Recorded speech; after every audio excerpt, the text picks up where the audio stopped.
With me now, one of the most exciting players in the National Hockey League, the high-scoring and colorful center of the St. Louis Blues, Garry Ungar. You know, scoring has been synonymous with you ever since you broke into the National Hockey League. Putting the puck in the net is obviously one of the things you do best, and that's why you're so well known in the NHL. What tips can you give youngsters on how to increase their scoring? Well, I think, first of all, with me, a little bit of it has come natural. Like, when I was young, the puck just seemed to always go in the net. I know guys that play and hit the post 10 times in a game and they never score a goal. I get maybe a couple shots on the net, it goes in the goal. Maybe there is a bit of luck with it. I'd say probably the best way to do it would be to practice your shot, picking spots where you're shooting. I used to practice shooting at apple boxes in the basement and smashing them all up, and then I'd know where the puck was going. That would be the best place. What hints can you give to youngsters to help them become better playmakers? Well, it's not good to hang on to the puck for a long time.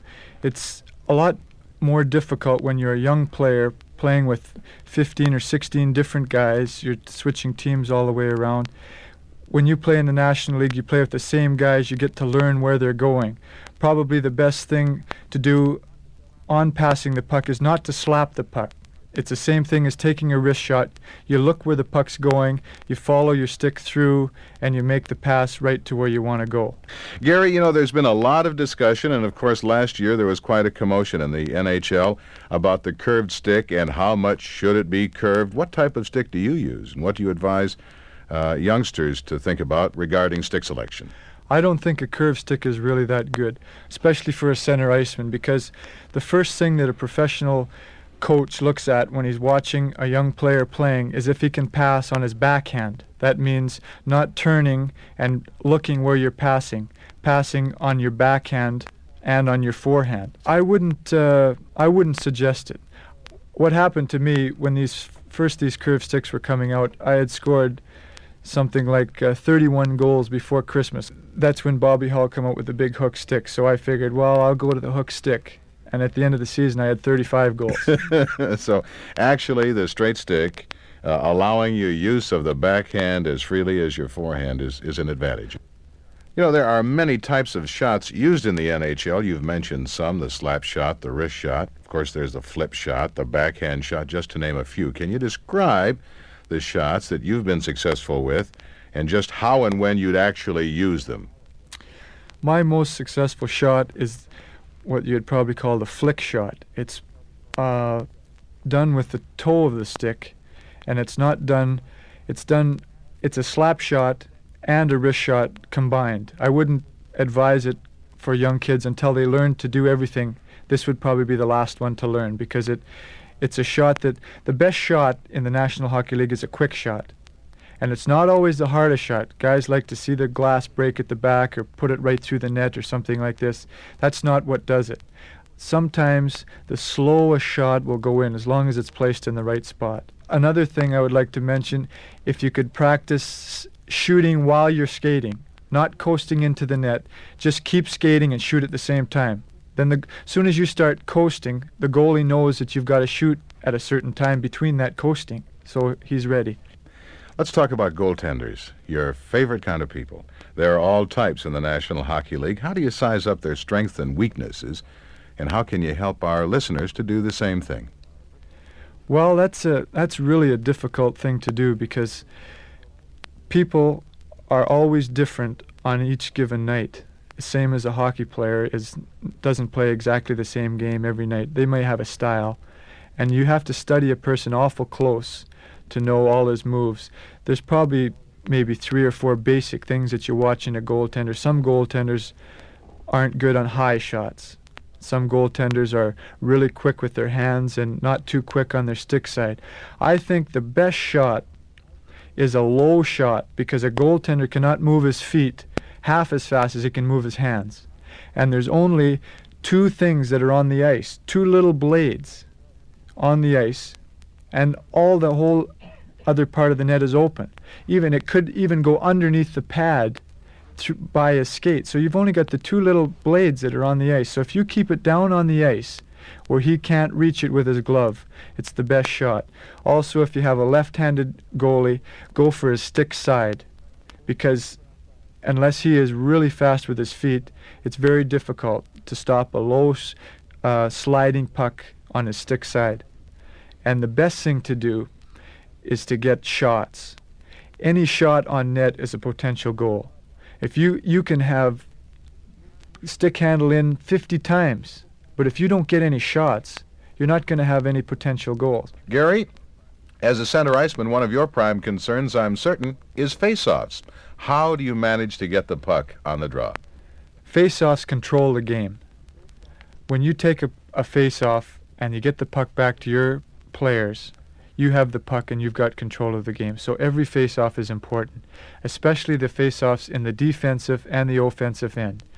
I would probably say it's more important to take a face-off good in your defensive end so that you get the puck back into your corner instead of having the puck out into the center where they can get a shot on the net, or back to their defenseman where they can get a shot and maybe have it tipped in.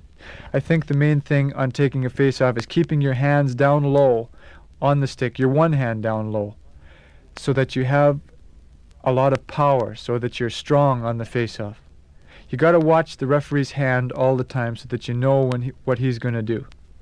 Garry, we've talked about shooting, passing, scoring, which sounds like just about everything there is to the game of hockey. To wrap things up, what final words of advice would you give us to youngsters listening to this record?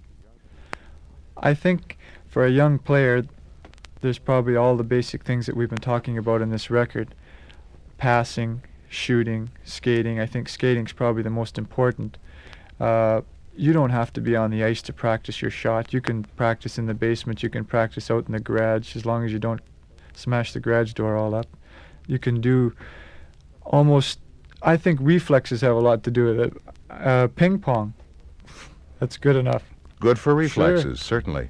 For I know goaltenders do that. Eyes, anything like that. Garry, thank you very much for being with us on this record. We'll be looking forward to the season, and I personally will be looking forward to seeing St. Louis goals scored by number 7, Garry Ungar.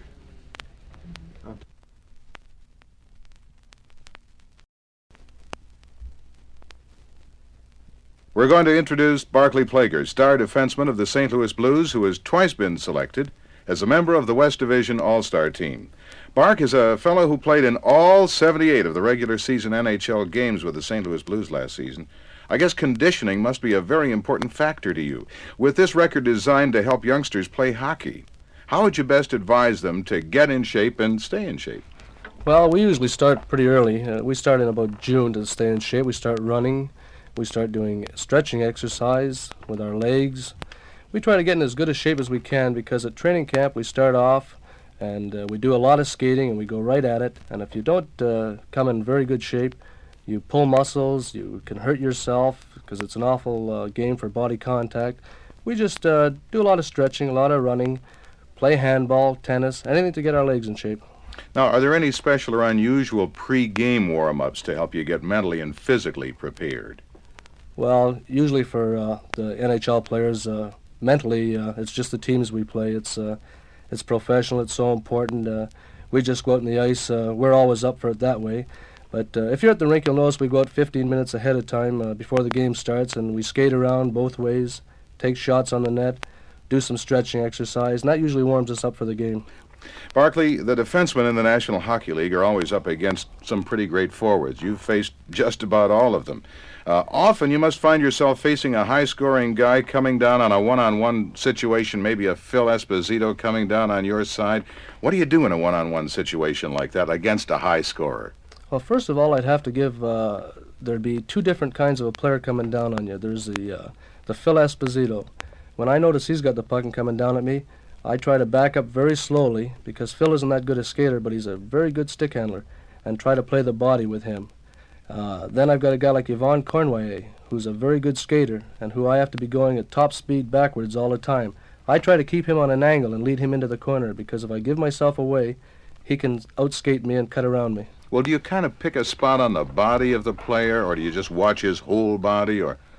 Well, on a guy like Esposito, I sort of watch him in the eyes. I try to figure out what he's going to do, because he likes to stick handle so much.